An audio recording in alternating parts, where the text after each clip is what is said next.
अरिहन्ता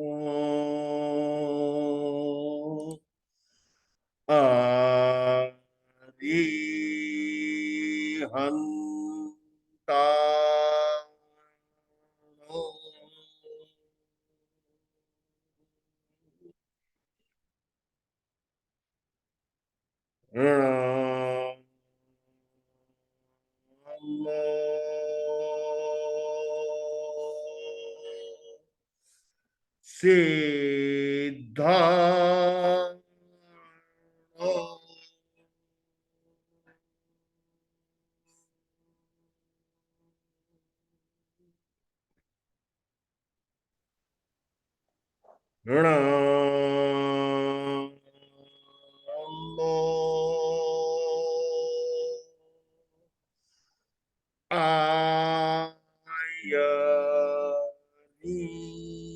आयनिया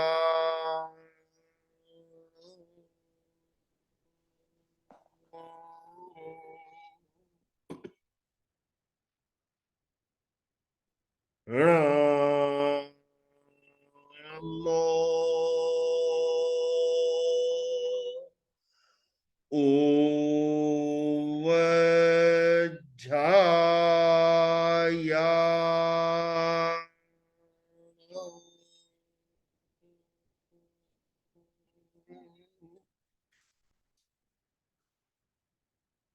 नमो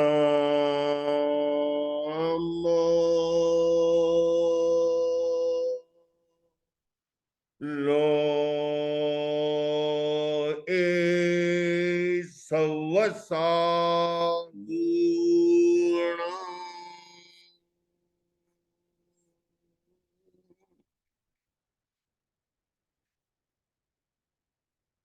eso pancha moka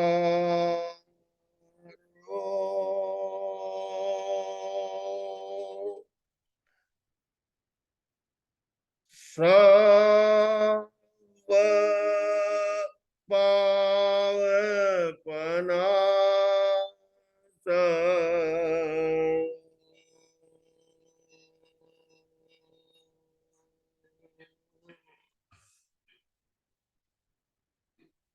मंगलार्णं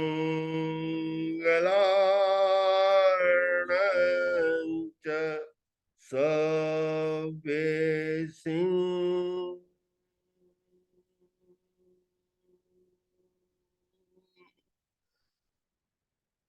पाठम्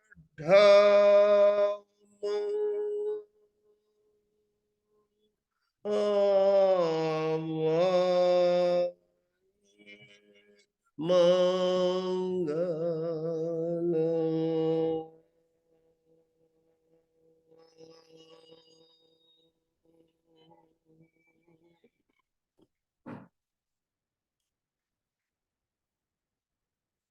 आज हम बहुत मौलिक यानी जो जैनत्व क्या है, जैन सिद्धांत क्या है और 25 बोल क्या है, इस पर चर्चा शुरू कर रहे हैं।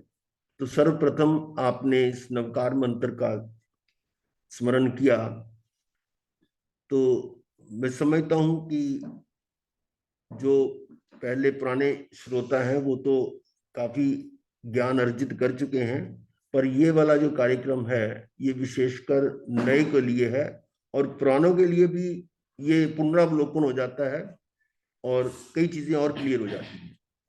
तो सर्वप्रथम ये जो नवकार मंत्र है ये हमारा मूल महामंत्र है, तो इसमें है क्या, इसको थोड़ा समझें।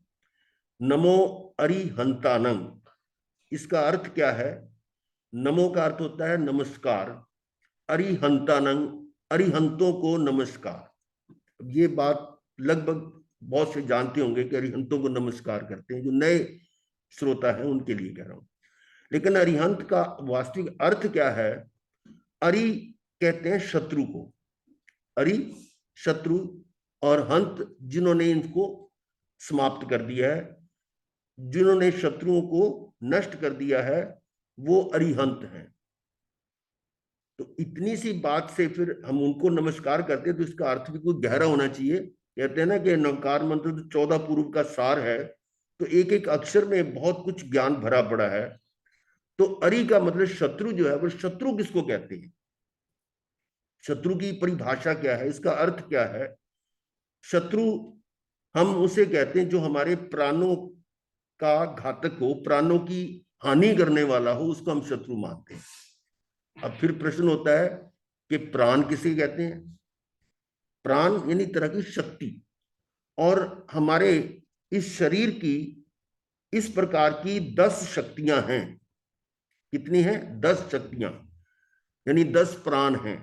जैसे कि सुनने की शक्ति, श्रवण करने की शक्ति एक प्राण है, जिसको हम कहते हैं श्रोत इंद्रिय प्राण।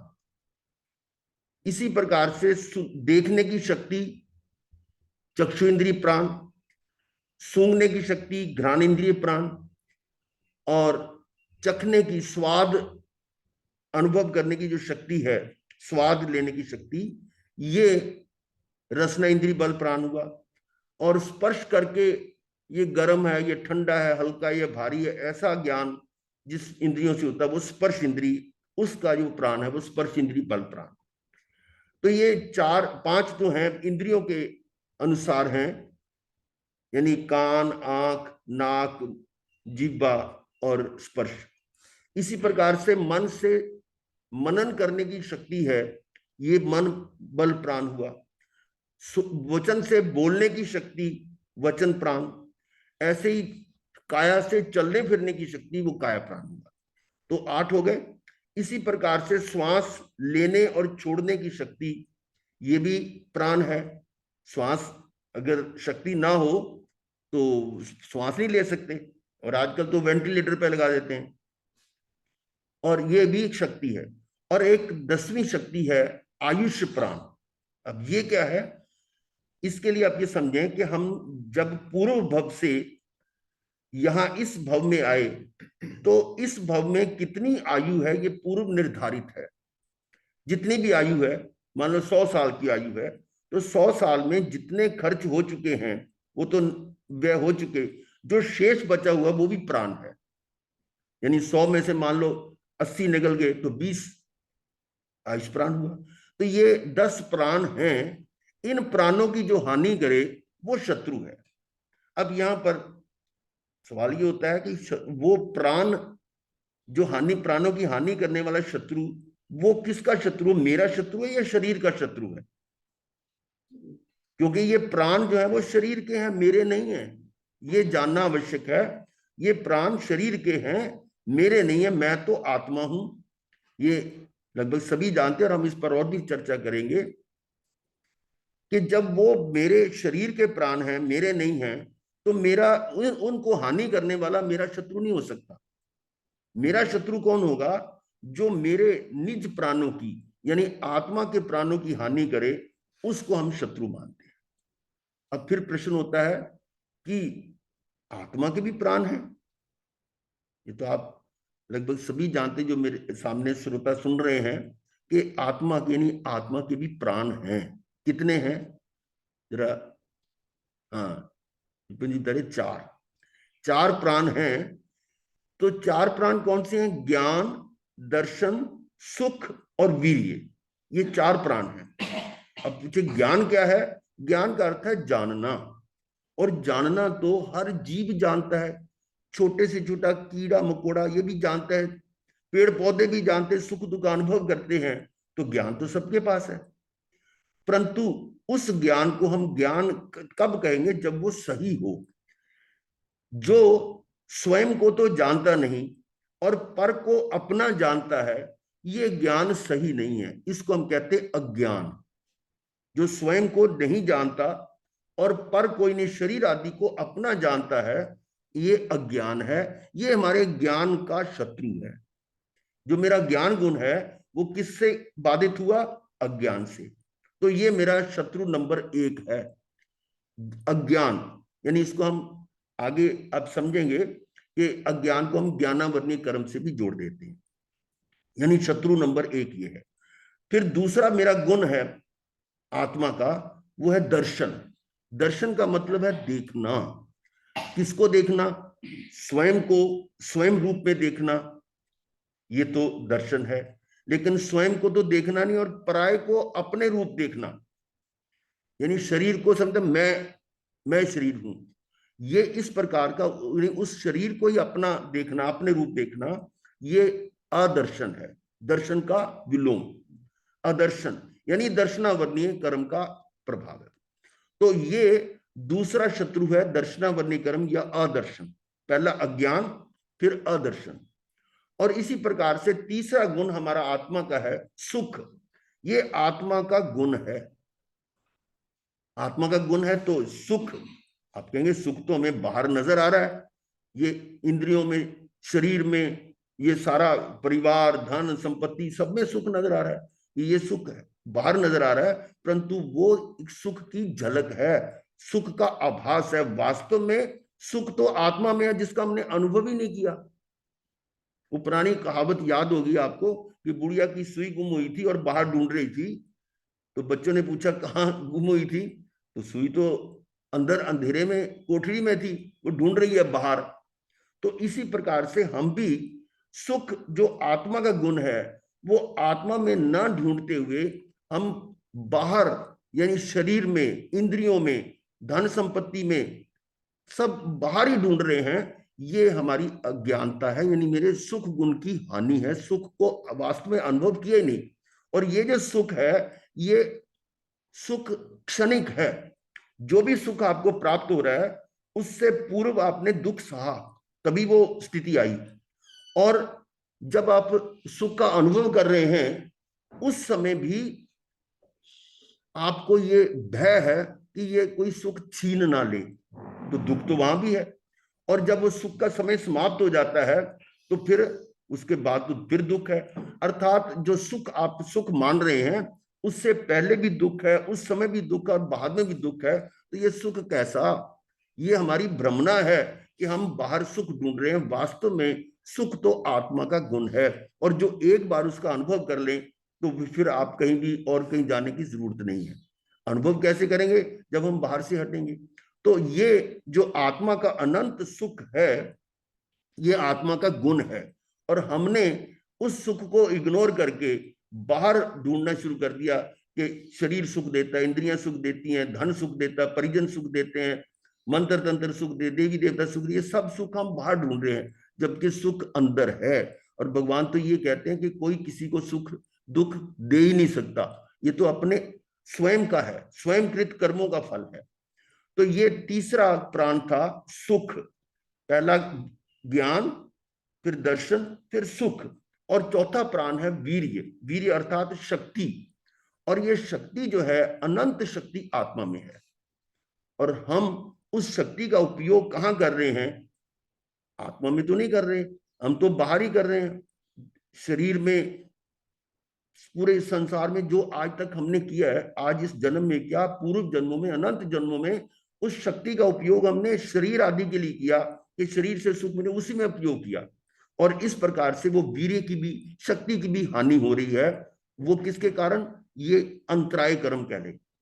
तो इस प्रकार से आपने देखा कि चार प्राण आत्मा के हैं, ज्ञान, दर्शन, सुख और वीर्य। और इनकी हानि करने वाले चार ही हैं, ज्ञानावर्णीय, दर्शनावर्णीय, मोहनीय, मोह है जो उसके कारण, मोह बाहर में जो आप सुख दुख ढूंढ रहे हैं, मोहनीय कर्म के कारण। और चौथा है अंतराय। तो इन चार कर्मों के कारण मेरे प्राण जो हैं वो बाधित हो रहे हैं, ये मेरे शत्रु हैं। तो इन शत्रुओं को जिन्होंने जीत लिया, वो अरिहंत है। अर्थात उनके वो गुण, अनंत ज्ञान, अनंत दर्शन, अनंत सुख, अनंत वीर्य प्रकट हो गए। तो ऐसे अरिहंत परमात्मा को नमस्कार, कि उन अरिहंतों को हम नमस्कार करते हैं, वंदन करते हैं। और ये जो नमस्कार मंत्र का जो पहला ही जो पद है, वो यही अरिहंतों को नमस्कार करने का है। अब यहां तक तो आप समझ गए अरिहंतों को नमस्कार का अर्थ क्या है।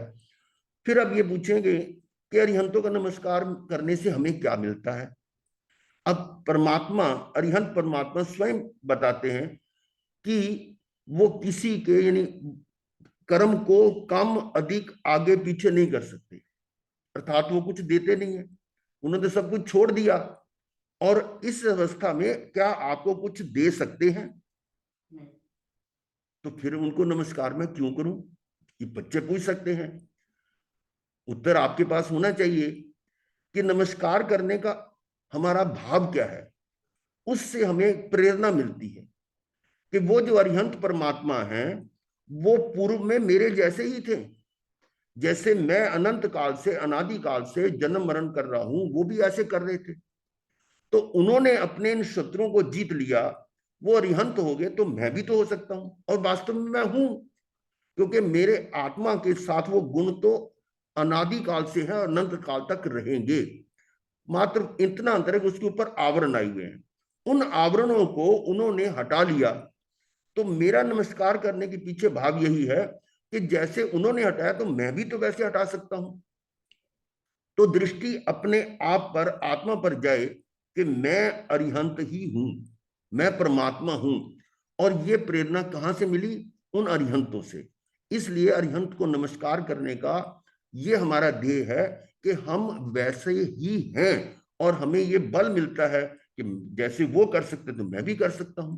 क्योंकि आत्मा में जितनी जो अनंत ज्ञान, अनंत दर्शन, अनंत सुख, अनंत वीर्य जो परमात्मा में है वो मुझ में भी है। तो इस तरह से अरिहंतों को नमस्कार किया गया।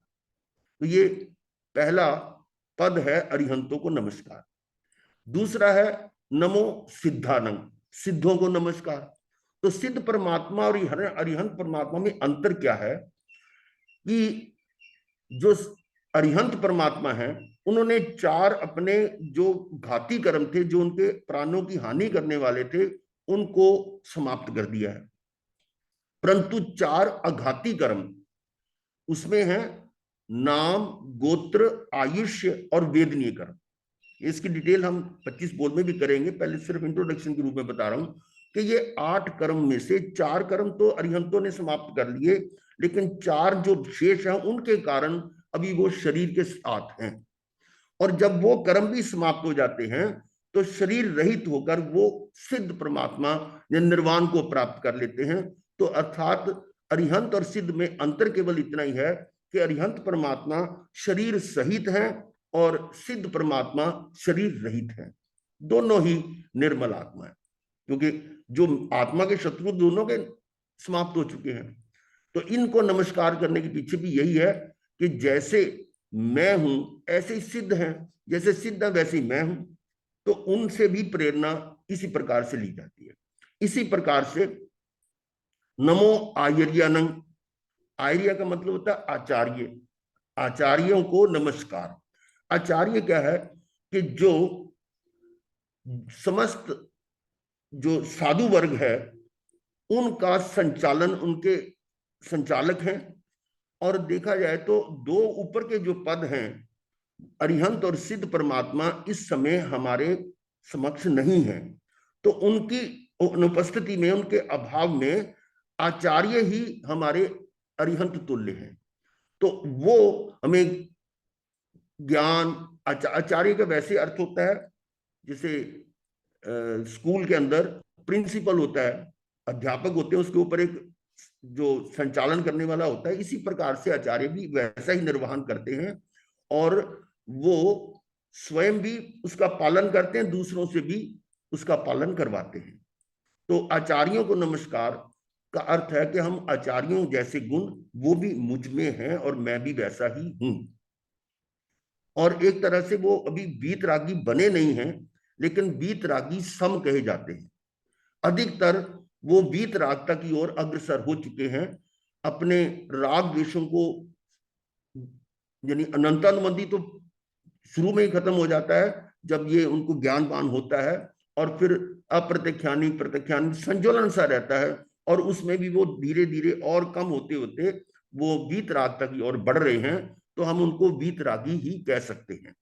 तो ऐसे आचार्य भगवान को भी नमस्कार।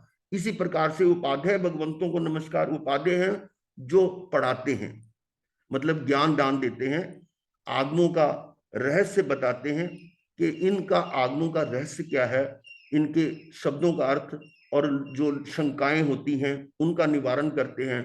ऐसे उपाध्याय भगवंतों को नमस्कार। और फिर नमो लोए सब साहुनंग, इस लोक के सभी साधुओं को नमस्कार।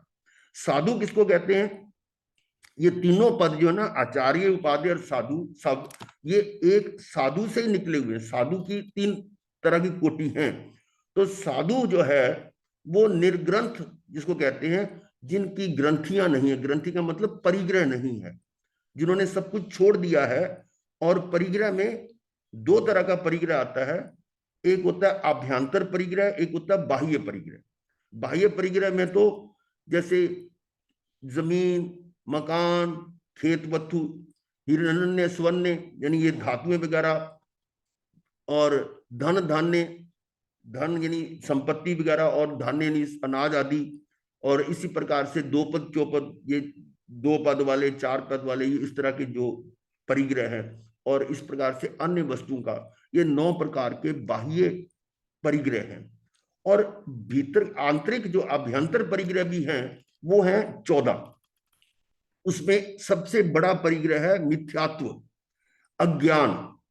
अज्ञान यही है कि हम अपने आप को जो नहीं जानना और पर को अपना जानना, यही मिथ्यात्व है।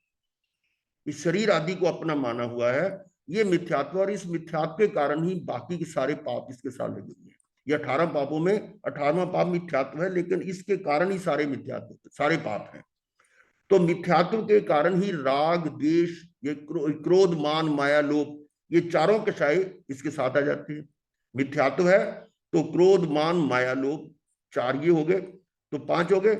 और 9 कषाय होते हैं, हास्य, रति, अरति, भय, शोक, जुगुप्सा, स्त्री वेद, पुरुष वेद, नपुंसक वेद। इस प्रकार से ये 9 कषाय मिलाकर 14 आभ्यंतर परिग्रह है और 9 बाह्य परिग्रह। और जिन्होंने इस परिग्रह को छोड़ दिया है वो निर्ग्रंथ है। ऐसे निर्ग्रंथ साधुओं को, और सरल भाषा में कहें तो जिन्होंने 5 महाव्रत धारण किए हुए हैं, अहिंसा, सत्य, अस्तेय, ब्रह्मचर्य, अपरिग्रह, ये जो धारण किए वो साधु हैं। उन सभी साधुओं को नमस्कार। और ऐसे निर्ग्रंथ साधु केवल भरत क्षेत्र में नहीं, इस 2.5 द्वीप में महाविद्य क्षेत्रों में भी विराजमान है। और उन सभी को नमस्कार किया। ये सारे जो पद हैं किसी एक क्षेत्र या एक सीमा से उसमें लिमिटेड नहीं है, सभी को नमस्कार किया गया। तो ये 5 पद ये हैं, नमो रिहंतानंग, नमो सिद्धानंग, नमो आर्यानंग, नमो उपध्यायनंग, नमो लोए सब साहुनंग, 5 को नमस्कार किया। 105 नमोकारो, इन 5 को महाराज जी, नमस्कार। हाँ जी। हाँ तो एक प्रश्न ये है कि हम अरिहंतों को सिद्धों से पहले क्यों नमस्कार करते हैं? हाँ, ये था कि गुरु गोविंद दोनों खड़े, काके लागू पाए, बलिहारी गुरु आपके, जिन गोविंद दियो मिलाए। मेरे ख्याल समझ। अर्थ आ गया इसमें, क्योंकि तो उस प्रत्यक्ष तो यही है। तो महाराज जी, उस उद्देश्य से तो हमें आपको पहले नमस्कार करना चाहिए, क्योंकि अरिहंत तो है नहीं आज।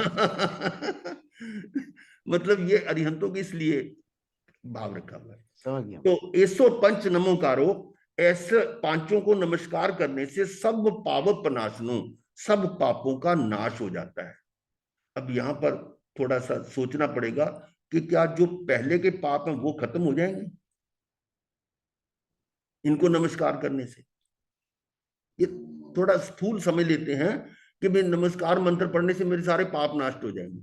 ऐसा नहीं है। जब तक हम उनको गहराई से समझेंगे नहीं तो हमारे पाप कैसे नष्ट हो जाएंगे? पाप तो हमने अनंत काल से करते आ रहे हैं। उन पापों का जो संग्रह कार्बन शरीर के रूप में, उसका नाश कैसे होगा? जब हम उन अरिहंतों के स्वरूप को समझेंगे, सिद्धों के स्वरूप को समझेंगे। उनको नमस्कार करने के पीछे क्या, हम उनके स्वरूप को समझकर हमने अपने आप को भी देखना है। फिर हम बाहर से हटकर स्वयं में अपने आप अंदर स्थिर हो जाते हैं। उस समय बाहर से आने वाले पापों का, कर्मों का रुकावट हो जाती है, निषेध हो जाता है, और जो अंदर पड़े हुए कर्म है वो निर्जरित हो जाते हैं। तो इस प्रकार से उनका स्मरण करने से, स्मरण करने का अर्थ क्या है कि हम अपने अंदर जाकर वही भाव को, हम अरिहंतों को नमस्कार कर, अपने अंदर अरिहंतत्व का अनुभव करते हुए अपने को नमस्कार करना, जब उस समय हम आत्मा में स्थित हैं तो अनंत अनंत पापों का, यदि कर्मों का नाश हो जाता है। उस दृष्टि का सब पाप नाशनो, सर्व पापों का नाश हो जाता है। ये नवकार मंत्र मात्र पढ़ने से नहीं, उसको धारण करने से, आत्मसात करने से है। मंगलानंच सभ्य सिंह, मंगलों में सबसे, सब मंगलों में, मंगल का मतलब होता है जो मंगल नहीं, मंगल जो पाप का नाश कर देता है, या मंगल का मतलब जो शुभ है। हमारे जो भौतिक जगत में तो मंगल बहुत सारे हैं, कि जन्म हुआ तो मंगल, और शादी हुई मंगल, कोई और इस प्रकार के कई प्रकार के जो आते हैं अवसर, उनको मंगल कहते हैं, शुभ हैं। लेकिन वो मंगल, सांसारिक मंगल जो है, वो तो कुछ क्षण के लिए हैं, परंतु ये मंगल जो है सदा के लिए, कि आत्मा का मंगल करने वाले हैं। और परमम हवई मंगलम, ये प्रथम मंगल यानी सबसे सर्वोपरि मंगल है। तो इस प्रकार से ये नवकार मंत्र का जो हमने थोड़ा सा स्वरूप जाना, गहराई में जाएं तो ये तो पूरा ज्ञान का भंडार है। एक एक पद को हम डिटेल में समझें, कि मात्र इसको रटने से या स्मरण करने से कुछ नहीं है, उसके अंदर मतलब अपने आप को बिल्कुल आत्मसात कर लें, तो देखो पूरे 14 पूर्व का सार है ये। पर सिर्फ शब्दों में नहीं, उसको वास्तव में समझें कि 14 पूर्व का सार कैसे है। चलिए हम आगे चलते हैं। अब ये था, अब 25 बोल में नमो नानस, ये ज्ञान को नमस्कार की 25 बोल, ये परमात्मा की कृपा है, भगवान तीर्थंकरों के कारण ही हमें ज्ञान प्राप्त हुआ है, तो उनका ये चित्र इसमें दिखाया गया है। और ये भजन तो आप पहले कई बार सुन चुके हैं, इसको हम भी छोड़ देते हैं, आगे चलें। परमम नानम तो दया, ये जैन दर्शन का एक बहुत मूलभूत सिद्धांत है, कि ज्ञान और फिर उस पर आचरण, ज्ञान के बिना आचरण नहीं है। और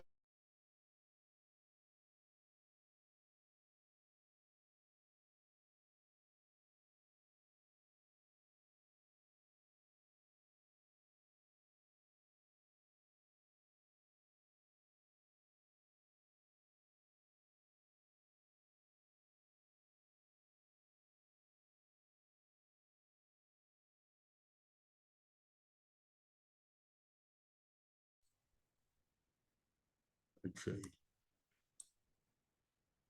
तो ज्ञान होना, ये बात है कि हमने शास्त्र पढ़ लिए या और तरह के ज्ञान सुन लिए, परंतु यदि आचरण में नहीं हुआ, तो वो ज्ञान आत्मसात नहीं हुआ। यानी ये तो आपने सुन लिया, और हम देखते हैं कि 20 साल, 25 साल, 50 साल तक प्रवचन सुन रहे हैं, लेकिन उनके आचरण में कोई अंतर आता ही नहीं है। वैसे ही कषाय, क्रोध, मान, माया, लोग वैसे ही चल रहे हैं, कोई उसका अंतर नहीं। तो ऐसे ज्ञान से कोई अर्थ नहीं है, वो सार्थक नहीं है।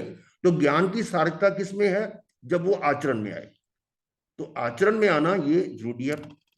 परमम नानम तो दया, ज्ञान के बिना आचरण नहीं, और आचरण के बिना ज्ञान की सार्थकता नहीं है। आगे चलें। सबसे बड़ा असत्य क्या है? ये तो आप अब समझ गए होंगे कि किसकी तरफ इशारा है हमारा। सबसे बड़ा असत्य क्या है? अगर इसमें कोई नए श्रोता बैठे हों तो बता सकते हैं कि भाई कौन से सबसे बड़ा झूठ क्या है? सबसे बड़ा झूठ क्या है? मैं शरीर हूँ। हाँ तो मैं शरीर हूं, यही सबसे बड़ा झूठ है। और अनंत काल से यही हम करते आ रहे हैं, अनादि काल से शरीर को अपना समझा। जो जिस गति में, जिस योनि में गए, उस शरीर को अपना समझा, और उस शरीर को ही, उसी के लिए सब कुछ करते रहे। चाहे हम त्रिंच योनि में गए, या नरक में गए, या मनुष्य बने, या देव बने, तो अपने आप को शरीर ही जाना, ये सबसे बड़ा असत्य, यही मिथ्यात्व है, यही मिथ्यात्व है।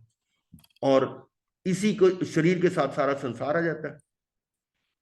तो एक ये गाथा है, एगो में सासो अप्पा, नान दंसन संजुओ, शेषा में बहिरा भावा, सभ्य संजोग लखना। एगो, एगो कहते हैं एक, एक मैं शाश्वत आत्मा हूं। सासो शाश्वत, अपमी आत्मा, नान दंसन संजुओ, ज्ञान दर्शन से संयुक्त हूं। ये दो गुण मेरे जो विशेष हैं, ज्ञान और दर्शन, उपयोग गुण हमारा जो ज्ञान और दर्शन है। शेषा में बाहिरा भावा, इसके अतिरिक्त बाहर सब पर भाव हैं, बाहर के भाव हैं। और सभ्य संजोग लखना, और ये हमें संयोग से मिले हुए हैं। यह है ज्ञान दर्शन से युक्त शाश्वत आत्मा मैं हूं, और शेष धन जन परिवार के संयोग मिथ्या हैं। ये सभी एक बार संयुक्त होकर पुनः वियुक्त हो जाते हैं, क्योंकि जो संयोग है तो वियोग होगा। ये तो शाश्वत नहीं है जो बाहर के जो संयोग हैं। तो आत्मा को शरीर से सर्वथा पृथक समझने की यही दृष्टि भेद विज्ञान कहलाती है। ये है भेद विज्ञान, और इसको जाने बिना जैन दर्शन का प्रारंभ ही नहीं है, धर्म का शुरुआत ही नहीं है, जब तक कि हम इसको नहीं जानते। भेद विज्ञान से स्टार्ट होगा सब कुछ। संसार में नित्य क्या है, ये छोटा प्रश्न है कि जो सदा रहने वाला वो क्या है संसार में। अभी आत्मा की बात करी थी, तो वही है आत्मा और परमात्मा। ये आत्मा परमात्मा एक ही बात है, आत्मा ही परमात्मा है। भगवान ने कहा अप्पा सो परमप्पा, तो ये नित्य है, बाकी सब अनित्य है, यानी मिटने वाला है, ये सदाकाल रहने वाला नहीं है। फिर आगे चलते हैं, आत्मा का अस्तित्व कैसे सिद्ध करोगे। ये बहुत बड़ा प्रश्न होता है, क्योंकि बच्चे भी पूछते हैं भी आत्मा है तो हमें दिखाओ, कैसे प्रूव करेंगे कि आत्मा है। ये बहुत बड़ा पेचीदा प्रश्न है, और ऐसा नहीं कि ये पहली बार हमारे सामने आ रहा है। हमारे आगमों में एक विशेष सूत्र है, राजा राज प्रदेशी का राय प्रसन्नी सूत्र आता है, जिसमें राजा प्रदेशी वो प्रश्न करते हैं कि आत्मा है तो हमें दिखाओ। कहाँ आत्मा, मैं नहीं मानता। वो शरीर को ही आत्मा, आत्मा ही शरीर है, शरीर ही आत्मा है, ऐसे करके उन्होंने बहुत से एक्सपेरिमेंट भी किए। किसी चोर को सजा हुई, उसको बंद करके संदूक में उसको कर दिया, फिर भी उसकी मृत्यु। तो कहते हैं भी आत्मा कोई चीज नहीं है, आत्मा होती तो बाहर निकलती, वो हमने पूरी तरह सील कर रखा है, और फिर भी वो मर गया। और या कोई चीज को अंदर बंद कर दे, उसके अंदर कीड़े पैदा हो गए। तो ऐसे बहुत से एक्सपेरिमेंट किए, और वो मानता ही नहीं था कि आत्मा और शरीर अलग अलग है, शरीर ही आत्मा, आत्मा ही शरीर है। तो फिर उस समय आचार्य जो केशी स्वामी थे, उन्होंने समझाया, और वो बाद में श्रावक बना और सूर्याप देव भी बना। तो आत्मा का अस्तित्व कैसे सिद्ध करोगे, ये हमारे पास छोटा सा प्रश्न है। तो इसके लिए कि जो शरीर है, इसमें जो इंद्रियां, भी आपने सुना था कि इसके अंदर शक्तियां हैं, कान की सुनने की शक्ति है, देखने की, ये आंखों में देखने की शक्ति आसे है। ये जो शक्तियां हैं ये शरीर के अंदर हैं, और शरीर के साथ यदि आत्मा ना हो तो अब बताइए वो शक्ति किसी काम आएगी। जैसे कि बाद में मरने के बाद ले जाते हैं, कंधे पे डाल के उसको अपने शव को ले जाते हैं और बोलते हैं अरिहंत नाम सत्य है, राम नाम सत्य है। क्या सुनाई देता है? नहीं देता। क्यों? क्योंकि जो कान तो वहीं पर है, शक्ति तो वो होनी चाहिए, पर वो शक्ति को अनुभव करने वाला, जानने वाला कोई और था जो जा चुका है, अर्थात आत्मा है वही। इसी प्रकार से बाकी इंद्रियां भी हैं, गर्मी सर्दी का अनुभव करने के लिए स्पर्श इंद्री है, लेकिन वहां तो लकड़ियां लगा के आग लगा देते हैं, उसको कुछ फर्क नहीं पड़ता, नहीं तो उठ के भाग जाता। ऐसा नहीं है, क्योंकि वो जो अनुभव करने वाला था वो तो वहां है नहीं, वो है आत्मा। तो जो भी हमारे शरीर के सभी जो अंग उपांग हैं, ये आत्मा की उपस्थिति में ही कार्य करते हैं। तो एक तो ये आत्मा को सिद्ध करने का एक तरीका है। फिर बात आती है कि जो भी कार्य किया जाता है वो बाद में हमें याद भी आता है। मान लो आपने कुछ दिन पहले कोई खाना खाया, कोई स्पेशल डिश ली, और कुछ दिनों बाद फिर वही ऐसी ही डिश दोबारा मिली, तो आप कहते हैं हाँ वो पहले वाली जो है ना वो ज्यादा अच्छी थी, या ये ज्यादा अच्छी है। ये कंपैरिजन कर रहे हैं, जबकि वो स्वाद तो आपकी जीभ पे पड़ा नहीं हुआ। जीवा पर तो स्वाद क्षण भर के लिए होता है, लेकिन वो इतने दिन पहले, या मान लो 2 महीने पहले कोई चीज खाई थी, उसका स्वाद तो जीवा पर तो नहीं है। तो फिर आपको कैसे पता लगा कि पहले वाली और ये वाले स्वाद में अंतर है? तो बताइए किसके कारण हुआ? भी आत्मा के कारण है। ऐसे ही रात को सो जाते हैं, इंद्रियां विश्राम कर रही हैं, सुबह उठते हैं, आज तो नींद अच्छी आई या आज नींद अच्छी नहीं आई, अब बोलो वो बताने वाला कौन है? आत्मा ही है। इसी प्रकार से सबसे बड़ा ये भी आप जानते हैं कि जो शंका कर रहा है कि आत्मा है या नहीं है, वो कौन कर रहा है? क्या ये शरीर शंका कर रहा है? वो शंका करने वाला वो खुद ही आत्मा है। शंका को जो कर रहा है वही तो आत्मा है। और जो अब आप मान लो सुन रहे हैं, जान रहे हैं, ये ज्ञान आप प्रकट कर रहे हैं, वो ज्ञान क्या है? वो आत्मा ही है। ज्ञान ही आत्मा है और आत्मा ही ज्ञान है। तो ये सारी बातें सिद्ध करती है कि आत्मा है। फिर भी प्रश्न होता है, हमें दिखाई क्यों नहीं देती? ये शरीर नजर आता है तो वो नजर क्यों नहीं आती? तो वहां पर आपको ये समझना होगा कि इस संसार में, इस लोक में दो प्रकार की वस्तुएं हैं। एक है मूर्त, एक है अमूर्त। मूर्त और अमूर्त। मूर्त किसको कहते हैं? जिनके अंदर वर्ण, गंध, रस, स्पर्श है। वर्ण मीन्स कलर। वर्ण, गंध, रस और स्पर्श। जिस वस्तु में वर्ण है, गंध है, रस है, स्पर्श है, उसको हम कहते हैं मूर्त। और जिसमें वर्ण नहीं, गंध नहीं, रस नहीं, स्पर्श नहीं, उसको कहते हैं अमूर्त। तो अब आप देखिए, मूर्त को हम इंद्रियों से जान सकते हैं कि नहीं? जान सकते हैं, क्योंकि आंखों से देखा जा सकता है, नाक से सूंघ कर, जीभ से चख कर, स्पर्श करके देख सकते हैं। पर जिसमें वर्ण, गंध, रस, स्पर्श है ही नहीं, तो हमारी इंद्रियां कैसे जानेंगे उसको? तो अब समझें कि जो मूर्त है उसको तो हमारी इंद्रियां जान सकती हैं, लेकिन अमूर्त को इंद्रियां नहीं जान सकती। इसको तो अमूर्त को, अमूर्त यानी जो आत्मा अमूर्त है, आत्मा अमूर्त है, और शरीर जो पुद्गल ये मूर्त है।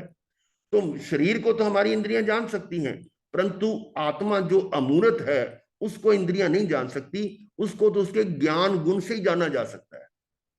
जानने का गुण आत्मा का है, और उसी से वो जान सकते, ज्ञान से ज्ञान को आप जान सकते हैं। तो इस प्रकार से ये मूर्त और अमूर्त की अगर परिभाषा समझ में आ जाए तो उसके से भी समझ सकते हैं कि आत्मा अमूर्त है, इसलिए हम उसको इंद्रियों से नहीं जान सकते। आत्मा को आत्मा से ही जाना जा सकता है। वास्तव में हम जानते आत्मा से ही हैं। हम अभी जो जान रहे हैं वो इन इंद्रियों के माध्यम से जानते हैं।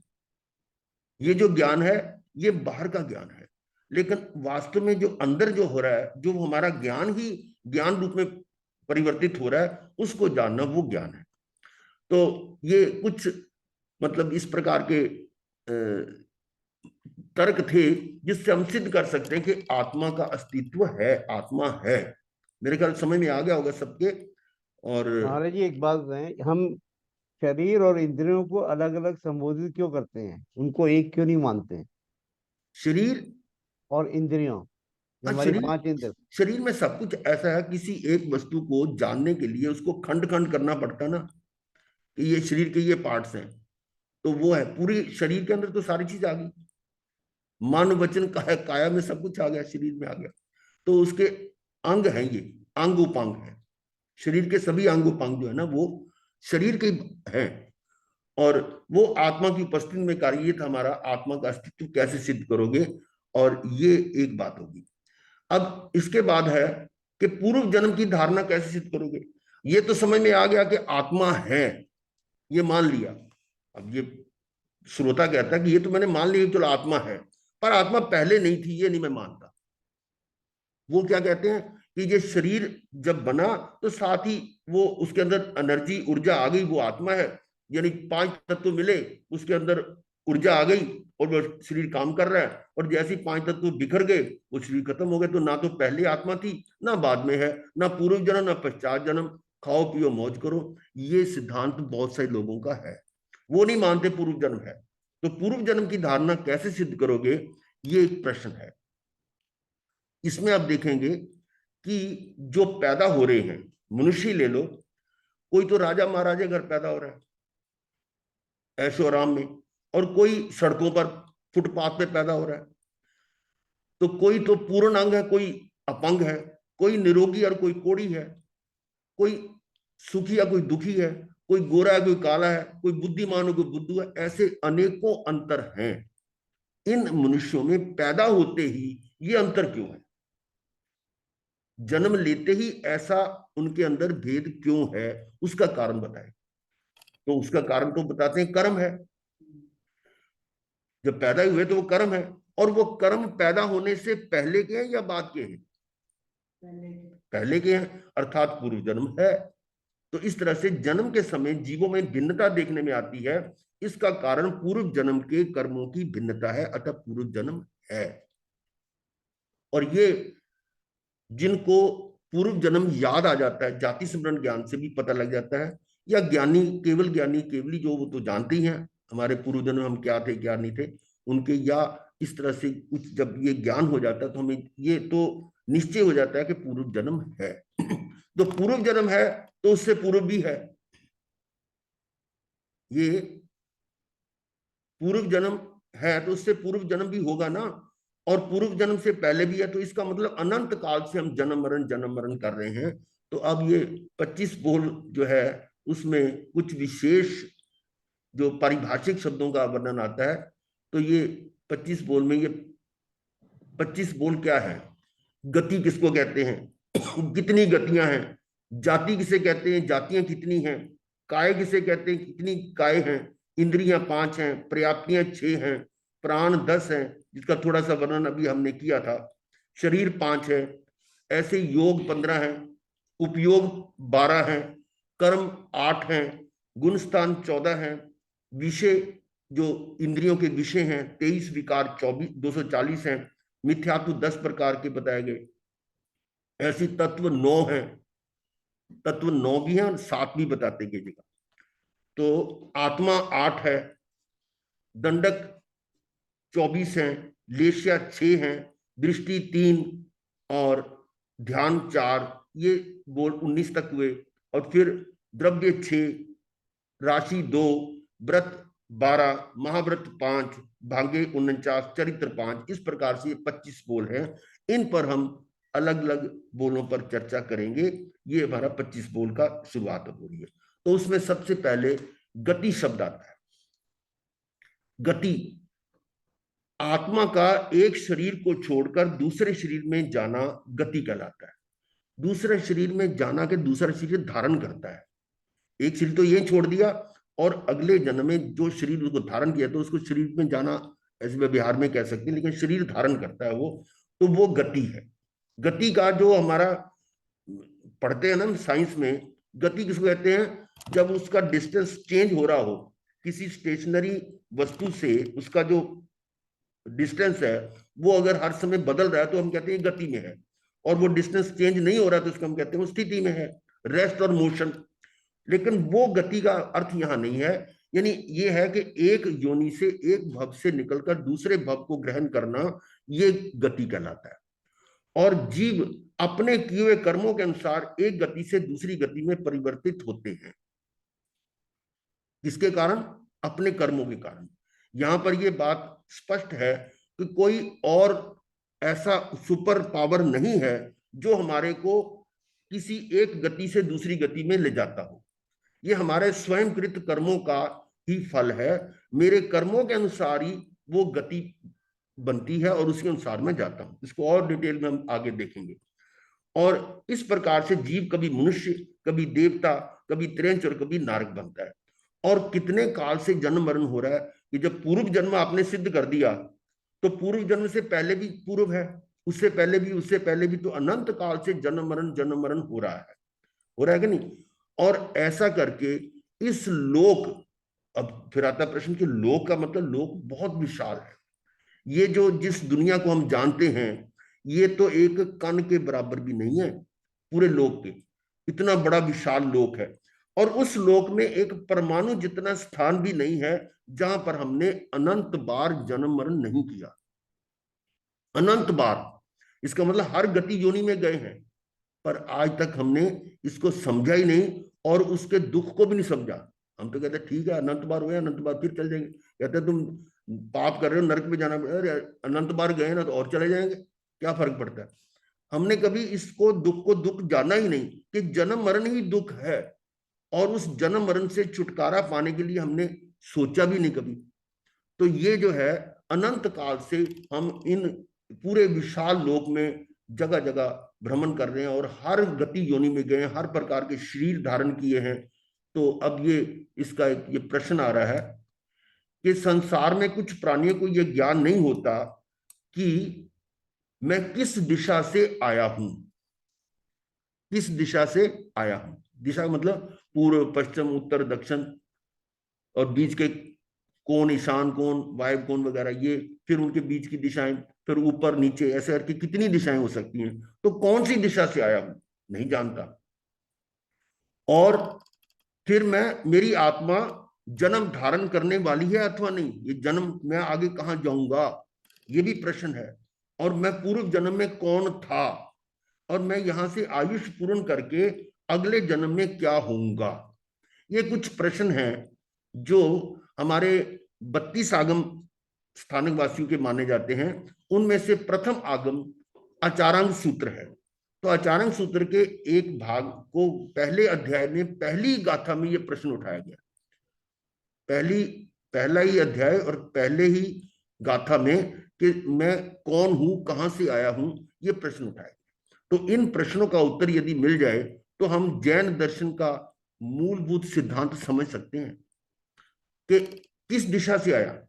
अब देखिए, कुछ बातें आपके संदर्भ में जान लीजिए कि कोई प्राणी पूर्व जन्म की स्मृति होने पर स्वबुद्धि से, पूर्व जन्म की स्मृति होने से स्वबुद्धि से, अपने आप बुद्धि से, अथवा तीर्थंकर आदि के वचन से, अथवा अन्य विशेष शुद्ध ज्ञानी से उपदेश सुनकर ये जान लेता है कि मैं किस दिशा से आया। और ये तो हम जानते हैं कि किस दिशा से नहीं, हर दिशा से आया, क्योंकि अभी आपने सुना है कि इस लोक का कोई एक कोना, कोई एक पॉइंट छोड़ा ही नहीं है। इसका मतलब मैं हर दिशा से भ्रमण करके आया हूं, एक दिशा नहीं, सब दिशाओं से आया हूं। और दूसरा, उक्त कारणों में से किसी से भी पूर्व जन्म का बोध हो सकता है, जिसके कारण उसका ज्ञान निश्चयात्मक हो जाता है कि इन पूर्ववादी दिशाओं में जो गमनागमन करती है वह आत्मा मैं ही हूं। गमनागमन मतलब कभी किसी भाव में गमन, फिर आगमन हुआ, गमन आगमन, ऐसे करते करते अनंत बार, अनंत जगह पर मैं जन्म मरण कर चुका हूं।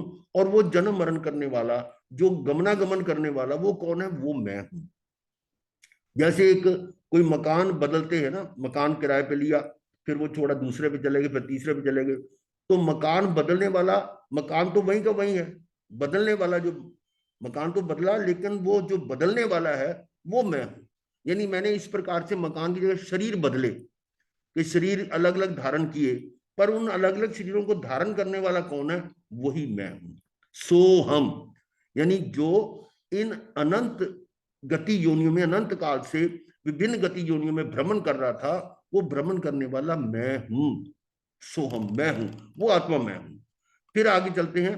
प्रत्येक जीव अनादि से अनंत जन्म मरण कर चुका है, और इस लोक का एक परमाणु जितना स्थान भी ऐसा नहीं जहां इस जीव ने अनंत बार जन्म मरण नहीं किया। अनंत बार। और शरीर भी धारण किए, और इन शरीरों के साथ प्रत्येक जीव ने अनंत शरीर धारण किया, तथा लोक के प्रत्येक जीव के साथ हर तरह के संबंध अनेक बार बनाए हैं। समझे ना, कि जितने शरीर बने, अब वर्तमान में जो हमारा शरीर है, इस शरीर के साथ हमने संबंध बनाए। माता, पिता, भाई, बहन, बेटा, बेटी, पति, पत्नी, इतनी तरह के संबंध शरीर के साथ बने हैं। और पूर्व में जो शरीर था उसके साथ भी बने, उससे पहले जो शरीर था उसके साथ भी बने। तो अब इस गणित के हिसाब से समझ लीजिए कि इसका मतलब अनंत काल से मैंने हर जीव के साथ हर तरह का संबंध अनंत बार, अनेक बार बनाया है। यानी अगर आप ढूंढे कि मेरी माता कौन है, इस भाव की तो समझ लोगे, तो पूर्व भाव की माताएं, सभी माताएं मेरी हैं, सभी सभी माताएं बन चुकी हैं, और सभी हर तरह के संबंध हमारे बन चुके हैं। आज जिसको हम माता कह रहे हैं, कभी मेरी वो बहन थी, कभी पत्नी थी, कभी पिता था, कभी कुछ बदले थे। तो इस बात को समझें कि हमारा संबंध क्या है। ये हमारे इस शरीर के क्षणिक संबंध हैं। वास्तव में मेरा संबंधी तो मेरे मेरे अपने प्राण ही है। ज्ञान, दर्शन, सुख, वीर्य, वो मेरे संबंधी हैं। ये संबंध तो संसारिक।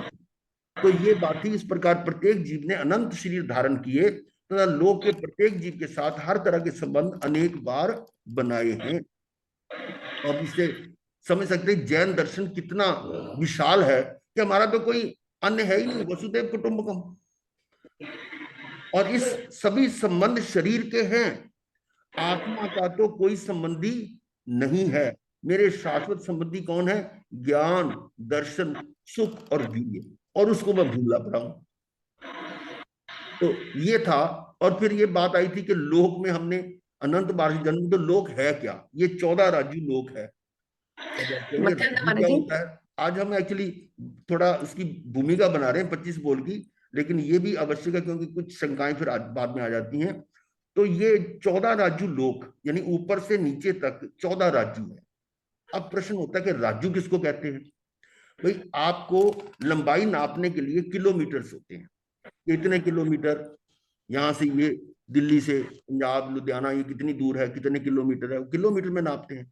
और जब हम बचपन में छोटे थे तब किलोमीटर नहीं थे, तब कहते हैं मील, इतने मील, इतने माइल्स, वो मील शब्द का प्रयोग होता था। और उससे पहले जो हमारे आगमों में शब्द आता था वो योजन शब्द होता था। योजन, योजन क्या है? वो 4 कोस का एक योजन माना जाता था, और एक कोस में 2 मील, अर्थात 8 मील का एक योजन, 8 मील। और मील के किलोमीटर बनाए तो 1.6 किलोमीटर का एक मील होता है। तो उससे हिसाब लगाओगे तो नियरली 12.8 या 13 किलोमीटर का एक योजन मान लेते हैं, 13 किलोमीटर। और ये जो गिनती करते हैं, लंबाई चौड़ाई मापने लगे, तो इसकी भी लिमिट है, जब तक जहां तक हम गिनती कर सकते हैं। गिनती करने की भी एक लिमिट है ना, आपके कंप्यूटर में भी कुछ लिमिट होगी कि कितने अंकों तक हम गिनती कर सकते हैं। तो वहां तक हम कहते हैं संख्यात है, उसके ऊपर असंख्यात होते हैं, उसके ऊपर अनंत होते हैं। तो हमारे आगमों में एक संख्या का वर्णन आता है, जहां तक हम उसको संख्यात मानते हैं। वो क्या है? 84 लाख। 84 लाख को 84 लाख से गुना कर दो, फिर 84 लाख से गुना करो, ऐसे 27 बार गुना करो। किसको? 84 lakh raise to the power 27। तो इसमें कितने अंक बनेंगे? अब 84 लाख में तो आप जानते हैं 5 जीरो होती हैं, 5 जीरो है ना। जब 27 बार उसको गुना किया तो 140 जीरो आएंगी, क्योंकि एक पहले 84 लाख में 5 वो है, एक बार गुना किया तो 10 होगी, 2 बार गुना किया तो 15 होगी, ऐसे करते करते गणित का हिसाब है 140 जीरो होंगी, और साथ में कुछ अंक भी होंगे। और इन सबका अगर आप हिसाब लगाएंगे तो 194 अंकों की यह संख्या बन जाएगी, 194 अंकों की संख्या। आगमों में इस संख्या को शीर्ष परहेलिका कहा है, शीर्ष परहेलिका। और यहां तक संख्यात है, उससे ऊपर असंख्यात है। तो जब असंख्यात है उसको नापेंगे कैसे? तो इसी तरह से ये राज्य जो है ना, जिसको आप बता रहे हैं कि राज्य को नापने के लिए ये संख्या नहीं है, असंख्यात योजन का राज्य होता है। असंख्यात योजन का एक राज्य होता है, और उसको एक सिर्फ उदाहरण के लिए लिया गया है कि इतने मन को भार कहते हैं, और 1000 भार को एक इतने करोड़, यानी लगभग 4000 करोड़ मन का एक समझ लो भार है, 1000 भार का।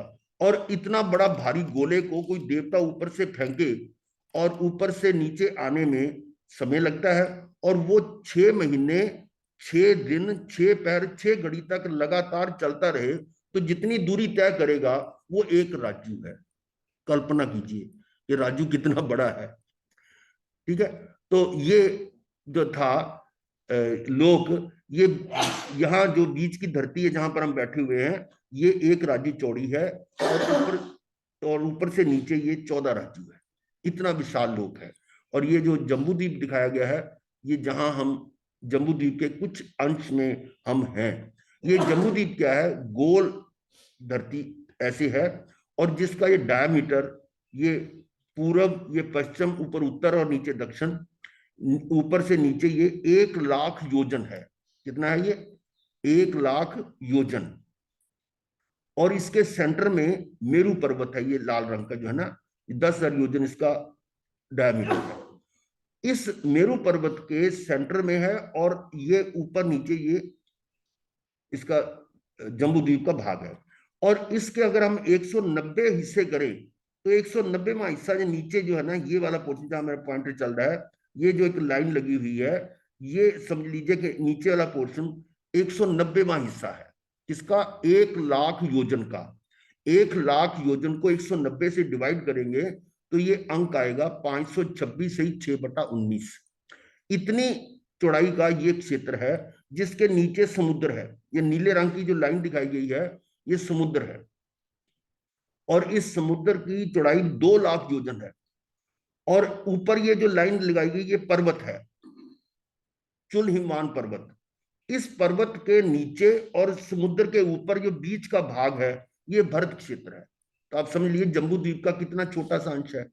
ये है भरत क्षेत्र। ये देखिए यहाँ, ये जम्बू द्वीप बीच में, मेरू पर्वत है, और ये जो बताया था हिमवान पर, थोड़ा बड़ा साइज करके बता दिया। और ये नीचे का जो पोर्शन है, ये भरत क्षेत्र है। और इसको डिटेल में ले जाएंगे थोड़ा। ये दिखाया गया मेरू पर्वत बीच में है, उसके चारों तरफ ये जम्बू द्वीप है, फिर लवण समुद्र है, फिर धातकी खंड है, ऐसे करके ये पुष्कर द्वीप है, पुष्कर, ऐसे करके हर धरती के बाद समुद्र है, समुद्र के बाद धरती है, और हर अगली धरती या समुद्र दुगनी दुगनी चौड़ाई वाला है। जैसे ये 1 लाख योजन है तो लवण समुद्र 2 लाख योजन है, धातकी खंड 4 लाख योजन है, फिर ये कालोदरी समुद्र 8 लाख योजन, फिर 16 लाख योजन, ऐसे करते करते डबल डबल डबल डबल हो रहा है। और ये कितने द्वीप और समुद्र हैं बताया? असंख्यात। कितने? असंख्य। अभी असंख्य की मैंने परिभाषा बताई है। अब उसको 194 अंकों की ना भी करो तो लगभग, चलो कई आचार्य ने 250 अंकों की संख्या को संख्यात मान लिया कि 250 डिजिट तक की संख्या जो संख्यात है, इससे अधिक वो असंख्यात है। इसका मतलब इतने द्वीप और समुद्र हैं, और हर अगला द्वीप और समुद्र दुगनी दुगनी चौड़ाई वाला है। तो इसका मतलब जो धरती टोटल बनेगी, जो ऊपर से नीचे या दाएं से बाएं, वो कितनी बड़ी होगी, कितनी विशाल होगी। और उसको हम कहते हैं एक राजू परमाणु की है वो। ये वाली, ये तो डाइद्वीप की है, उससे बड़ा जो है ना वो यानी ये था बीच का जम्बू द्वीप, ये लवण समुद्र, धातकी खंड, फिर कालोनी समुद्र, फिर पुष्कर द्वीप, ऐसे करके असंख्यात द्वीप और समुद्र हैं। तो पूरी जो धरती है ना, ये रतन प्रभा पृथ्वी कहते हैं इसको, ये एक राज्य चौड़ी है। तो ये भी थोड़ा थोड़ा मतलब आपको बता रहे हैं कि कितनी विशालता है। और उस पूरी धरती के सेंटर में ये जम्बू द्वीप है। अब ऊपर उल्टा हिसाब सोचें कि जो धरती इतनी बड़ी है, वो उसका आधा भाग तो बाहर वाला समुद्र ले लेगा, उसका नाम स्वयंभू रमन समुद्र है। फिर उसका आधा भाग धरती होगी, फिर आधा भाग समुद्र, आधा आधा आधा आधा करते जाएंगे, तो सेंटर में क्या बचेगा? वो तो बहुत ही मामूली सा होगा। तो वो है छोटा जम्बू द्वीप। और जम्बू द्वीप के अंदर हमारा जो भरत क्षेत्र कितना छोटा सा है, और भरत क्षेत्र के भी 6 खंड हैं। उन 6 खंड में से हमारा जो खंड है वो कितना और छोटा है। वो उसमें ये जो है ना ग्लोब पड़ा हुआ है, ये आपका जो, जिसको दुनिया को हम जानते हैं, वो उस पहले खंड में है। और उसमें से भी हम कहां पर हैं? तो इस हिसाब लगाइए कि पूरे लोक में हमारा वजूद, हमारा अस्तित्व कितना है। थोड़ा मतलब रफ आइडिया आपको बताया कि इतने बड़े लोक में हम हर जगह जन्म मरण करके आए हुए हैं। तो यहां तक आपको थोड़ा सा लोक के बारे में बताया कि इतना विशाल लोक है। तो ये था भरत क्षेत्र का। बाकी इसकी यहाँ फिर हम थोड़ा फिर करेंगे। अब आज इतना ही रखें इस समय। और कोई भी अभी जहां तक जो आपने सुना है, कोई इस विषय में आपका प्रश्न, या और इसको हम अधिक इलेबोरेट कर पाए तो आप पूछ सकते हैं। प्रश्न पूछिएगा तो उससे जो है ना आपको ज्यादा अच्छी तरह समझ आएगा। हाँ जी। महाराज जी, हाँ जी। अच्छा ना महाराज जी। हम्म। महाराज जी, जैसे किसी को भी अगर अपनी पिछली लाइफ के बारे में पता चलता है तो उसको लगता है कि या तो वो कोई आदमी है या औरत है। हाँ। किसी को अभी ये नहीं पता चलता कि वो तिर्यंश से आया है या कुछ है। हाँ, ऐसा होता है कि जो जिस जन्म में वो संगी था ना, संगी जिसमें मन था, तो मन वाले तो उसको याद रहेंगे, और जो बिना मन के वो नहीं याद रहते। तो बिना मन के, मन वाले जो है वो त्रिंच भी हो सकते हैं, नरक भी हो सकते, देव भी हो सकते हैं। तो जिसको पूर्व जन्म का पता लग गया तो उसको यही पता लग गया कि मैं त्रिंच से आया, या नरक से आया, या देव गति से आया, पता लग जाता है उसे। ये नहीं है कि सिर्फ मनुष्य वाला ही पता लगेगा। पर हाँ, जो पूर्व भव जो जितने भी स्मरण में आएंगे वो संगी यानी मन वाले जीवों की होंगे। जिस जन्म में उसको मन नहीं मिला वो जन्म उसकी स्मृति में नहीं आएगा। ये वो बीच में से डिलीट हो जाएगा, मतलब वो स्मरण स्मृति में रहेगा ही स्मरण ना। में नहीं रहेगा। जैसे सड़क ठीक पर है। देखो प्लेन सी नजर आती है पर उसमें बीच में खड्डे नजर आते हैं, दूर से देखो तो नहीं नजर आते। तो ऐसे बीच बीच में वो जन्म नजर नहीं आते। ठीक है। भगवान महावीर के हमारे 27, हाँ, हाँ जी। 27 भावों का वर्णन करते हैं। बीच में कितने असंख्यात भाव और थे, उनका वर्णन नहीं है। पूछिए क्या ठीक पूछ है। रहे थे। और महाराज जी, जो लोक है, हम्म लोक का जो बेस है, वो हम्म नीचे से मतलब स्क्वायर है या सर्कल है? ये दो तरह की धारणाएं हैं। हमारे स्थानिक वासियों में तो गोल का है, और जो दिगंबर हैं उनमें वो अ, उसका वर्णन अलग से है। वो आयत के वो आयत के साथ आयत के साथ। वो ट्रायंगुलर जैसे ना, वो तरह है वो, मतलब क्या बोलते हैं उसको, मतलब चतुर्भुज। Rectangle, square. हाँ, उसके ऐसे बनती है, वो बता देंगे वो भी। हाँ, ठीक है। मतलब हमें हमारे साथ नारकी में भी बिना मन के भी हैं प्राणी, किसमें जी? नरक में। नरक में? मैंने जब जिस समय पैदा होते हैं ना, अगर वो असंगी से आए हैं तो जन्म के समय वो असंगी माने जाते हैं, वो असंगी जीव कहते हैं उसको। लेकिन वहां उत्पन्न होते ही फिर उनको मन मिल जाता है, पर्याप्ति में मन पर्याप्ति आ जाती है। ठीक है, चलो। ठीक है हमारे हाँ, मथे में। मंगल पाठ।